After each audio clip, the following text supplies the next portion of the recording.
Welcome back to Romantasy Chaos HQ, the pod. We are Avery and Xavier Harleston, healthcare professionals by day, romantasy theorists, and aspiring authors by night. Today we are covering Fourth Wing, Chapter 15, Epigraph.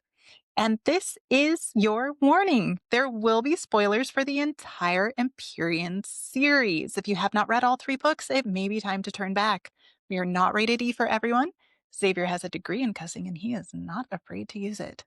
We do discuss any and all adult topics covered in these books. We like a challenge, so we tackle each epigraph without prepping, placing it into the context of the entire series, not just the chapter or book it's tied to. But you don't have to take it cold, so here's our one-sentence summary of the chapter. Thanks to Taryn's magical assistance, Violet makes it to the flight field, where she shocks the entire quadrant by reporting that she has bonded him and the golden dragon, Andarna. There are 6 minutes on the clock, and Fourth Wing lore more shocking than Violet bonding two dragons. So, don't blink, don't scroll, don't let Taryn distract you. We have 360 seconds to blow your mind. And go. Just because you survive threshing doesn't mean you'll survive the ride to the flight field. Being chosen isn't the only test. And if you can't hold your seat, then you'll fly straight to the ground. Page 50, the Book of Brennan. Oh, good. So we get to go back because we ran out of time. Sweet.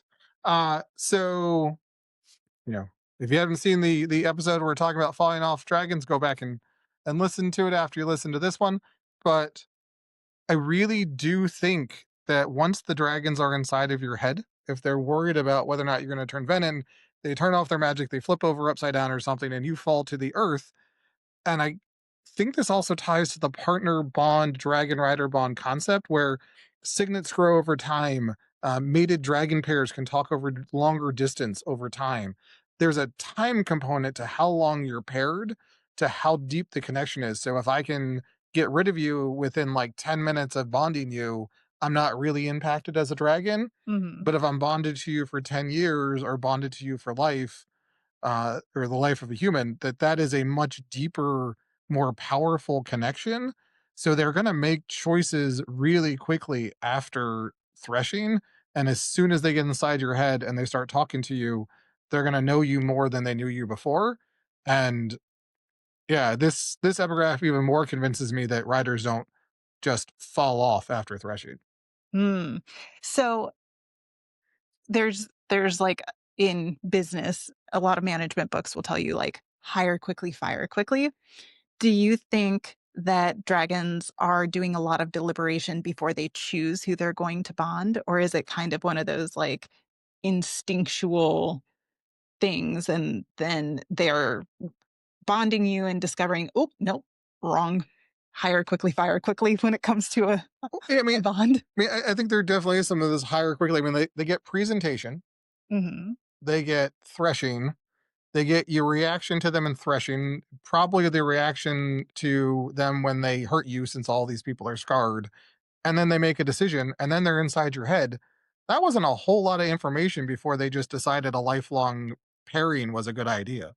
So I guess like do you think that there's it seems like the Empyrean in from what we understand, the elders who are kind of like making and perhaps interpreting dragon law, whatever that law or rules are, um, the dragons and threshing seem to be acting independently. Do you think before they go into threshing, there's discussion among the Empyrean of like, hey, nobody bond, so and so.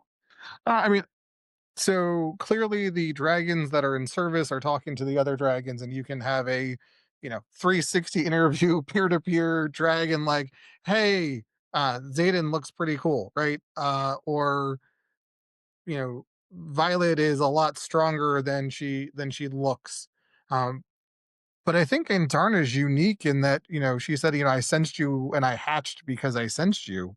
And that seems like an Irid pure magic thing. Like there's no indication from Terran or Sigil that they like knew who they wanted to bond She beforehand. didn't sense Violet. She heard about Violet, which I think must be, well, there's two things that I am torn. Is it because of Asher and his study of the feather tails and somehow his awareness?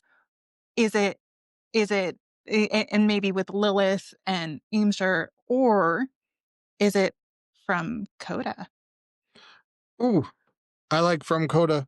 Because we believe that Melgren is the reason that Violet is put into the Writer's Quadrant to begin with. Yeah, we definitely think that his signet allowed him to see that she was necessary for however Melgren is defining victory. And I'm not sure whether Coda and Melgren define victory the same way, and how much Coda is keeping from Melgren versus how much they're in cahoots together. But Coda definitely seems to be working against the Venom, which makes him working with the rebellion concept of we need to fight the Venom. Hmm. Do you think if what Andarna heard that told her it was time to hatch because this was going to be a scribe with the heart of a writer, the mind of a scribe and the heart of a writer, and it did come through, do you think Asher would have been amenable to Violet joining writers? No.